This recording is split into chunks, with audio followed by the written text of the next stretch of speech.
Les facteurs de transcription sont des protéines. Ces protéines sont produites à partir de l'ARN transcrit à partir de l'ADN.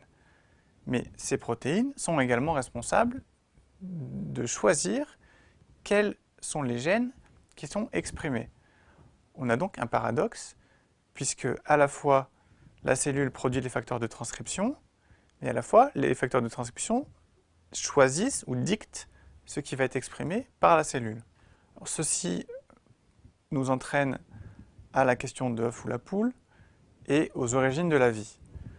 Maintenant, si on restreint la question à l'origine de la vie d'un point de vue de l'individu, on s'adresse maintenant à la question de la reproduction et comment est-ce qu'une nouvelle information génétique est mise en place.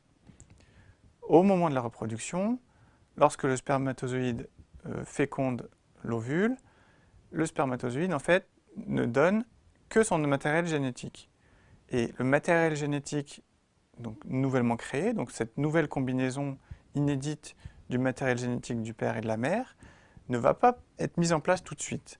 Et donc pendant les quelques premières divisions de la vie embryonnaire, c'est en fait l'ARN de la mère qui est présente dans l'ovule, qui va être traduit en protéines, et c'est ces protéines qui vont aller réactiver l'ADN du zygote, donc du nouvel individu, avant qu'une nouvelle boucle d'autorégulation se mette en place, donc au niveau de l'ADN du zygote. Donc, à partir du stade 8 cellules chez l'homme, le zygote produit ses propres facteurs de transcription qui permettent d'exprimer certaines régions spécifiques de l'ADN.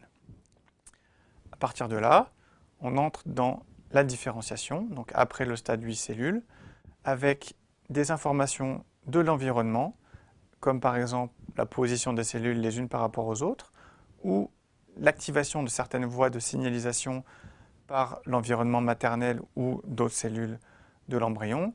Et donc, toutes ces informations intégrées au niveau de chaque cellule va moduler les facteurs de transcription exprimés, ce qui va entraîner des boucles de contrôle modulant l'expression des gènes dans chaque cellule et créant ainsi une très grande diversité de types cellulaires différents qui permettent à l'organisme de fonctionner.